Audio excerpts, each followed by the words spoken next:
gue nanya ke gue tiba-tiba kayak, kamu tuh mau menikah nggak sih? Kamu tuh mau menikah sama siapa? Itu gue bilang, iya aku mau menikah dan aku mau menikah sama laki-laki.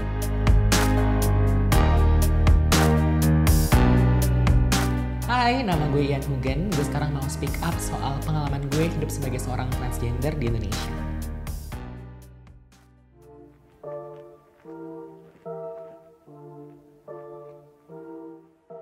Gue bisa bilang ini sama sekali tidak ada artinya dibandingkan hal-hal yang teman-teman lain rasakan. Cuman sampai sekarang gue juga masih sering ditolak sama klien, ditolak sama berbagai hal yang pengen gue apply karena identitas gue gitu. Tahun 2018, gue ingat banget gue apply menjadi seorang SA di salah satu butik asal Eropa yang di gue ditolak dengan alasan karena mereka tidak mau SA-nya transgender, karena SA kan sales assistant itu adalah yang akan bertemu secara langsung dengan customer kan, dan kalau misalnya SA-nya transgender berarti kita mendukung transgender dong, dan itu tidak sesuai sama SOP company kita, sorry ya kak. Terus ingat banget, jadi sebelum gue transisi, I have this one very good friend, dia adalah seorang transpuan juga. Dia tuh jago banget akuntansi, she really masterized mikro dan makro. Pinter banget. Awal pertama kali gue kenalan sama dia itu seorang fashion stylist. Singkat cerita, gue udah kayak gak ketemu dia kurang lebih setahun.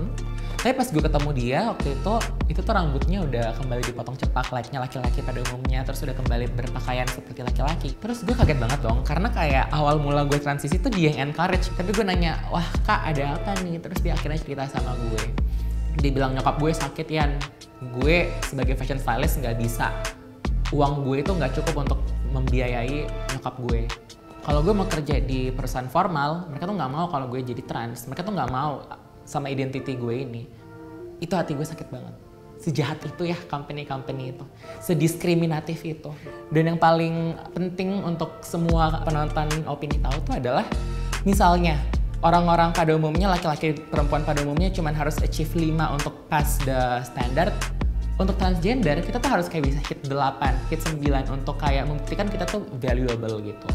Orang-orang suka mikir transgender itu cuma bakalan end up menjadi seorang pekerja seks komersil. Transgender itu adalah orang-orang yang mengeksploitasi seksualitasnya. Transgender itu orang-orang yang tidak bisa bekerja secara formal.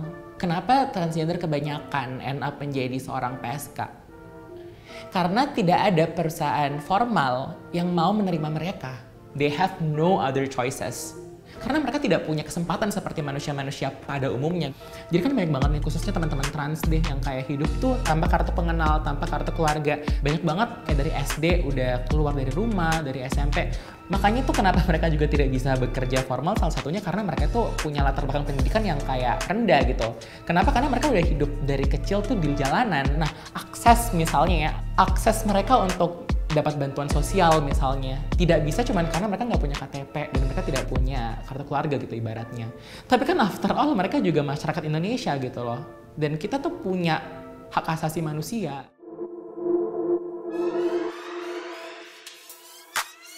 Jadi gue tuh udah tahu kalau gue tuh berbeda dari sebenarnya TKB.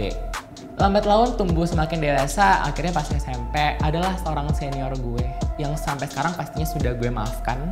Ingat banget dia ngomong kayaknya kalau gue punya anak kayak Ian, kayaknya akan gue buang gue. Karena ya there's nothing good on him gitu. Dan pada saat itu menyedihkannya adalah karena gue mengiyakan itu gitu loh. I see myself in the mirror and ya bener sih coy, kayak emang there's nothing good on him. Jadi apa yang bisa gue banggakan dari diri gue sendiri? Gue udah gendut, gue udah jerawatan, gue gemulai.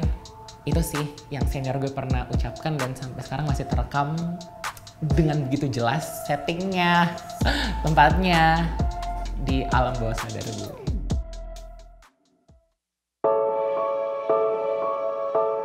Gue ngerasa gue itu tumbuh besar selama SMA hidup dengan melihat diri gue dari perspektif yang salah.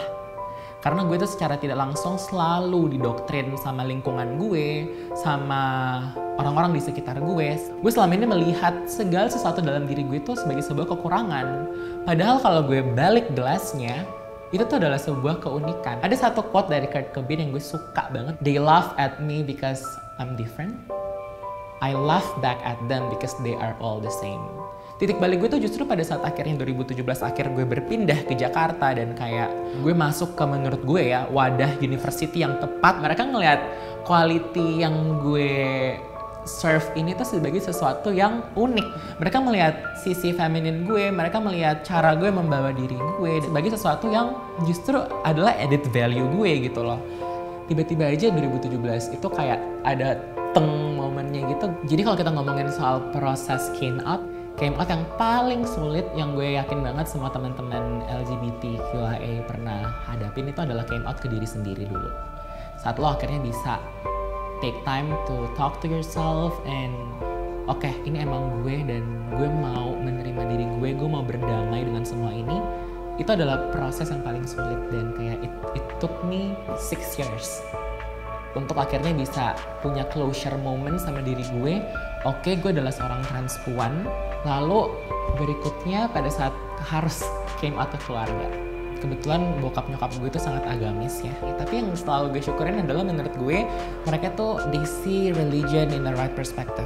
Nyokap bokap gue tuh emang udah tahu kalau gue tuh akhirnya berdandan seperti ini gitu. Terusnya mereka udah tahu lah ya anaknya tuh seperti apa. Jadi gue selalu punya penerapan kayaknya sistem sama-sama tahu aja. Mungkin 2020 kemarin gue ngerasa kayak oke, ini kurang lebih udah 3 tahun gue hidup dengan sistem sama-sama tahu dan kayaknya gue butuh deh punya kayak closure moment bareng orang tua gue. Akhirnya September 2020 kemarin gue tuh akhirnya bisa ngomong secara terbuka ke nyokap bokap gue kayak gue itu perempuan loh, anak gue itu perempuan. Nyokap gue nanya ke gue tiba-tiba kayak kamu tuh mau menikah nggak sih? Kamu tuh mau menikah sama siapa? Itu gue bilang iya aku mau menikah dan aku mau menikah sama laki-laki. Kita sempat ada momen nangis-nangis bareng dulu gitu. Akhirnya nyokap gue doain gue di Tuhan.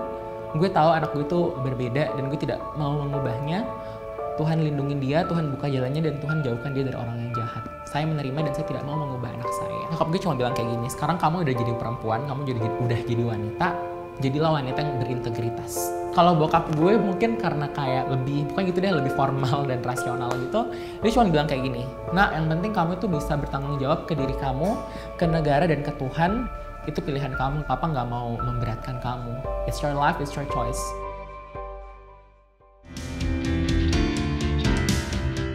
Ingat banget dari gue kecil, gue tuh nggak punya sosok yang bisa gue jadikan panutan, sosok yang bisa gue lihat, oh ada loh harapan untuk orang-orang yang terlahir seperti gue di negara ini. Makanya saat ini, saat gue dapat kesempatan untuk punya spotlight, punya audience, punya masa di social media, gue pengen sebisa mungkin untuk bijaksana dalam berkarir dan berkarya. Gue pengen menjadi contoh yang bisa dilihat. Kalau misalnya ada harapan untuk orang-orang seperti gue. Ya, kita tetap bisa kok bertahan, kita tetap bisa hidup, kita tetap bisa bersosialisasi dengan masyarakat pada umumnya dengan memilih menjadi diri kita sendiri. Oke, gue gak menafik ya, kita emang berkarir, kita emang berkarya buat cari duit, buat bertahan hidup. Tapi lebih daripada itu, I have a greater purpose untuk bisa mewakili dan membuktikan kalau misalnya komunitas ini tidak seperti apa yang orang-orang pikirkan selama ini. Kita tetap valuable dan pilihan gender kita sama sekali tidak mempengaruhi value kita sebagai seorang manusia. Otak dan gender itu berbeda.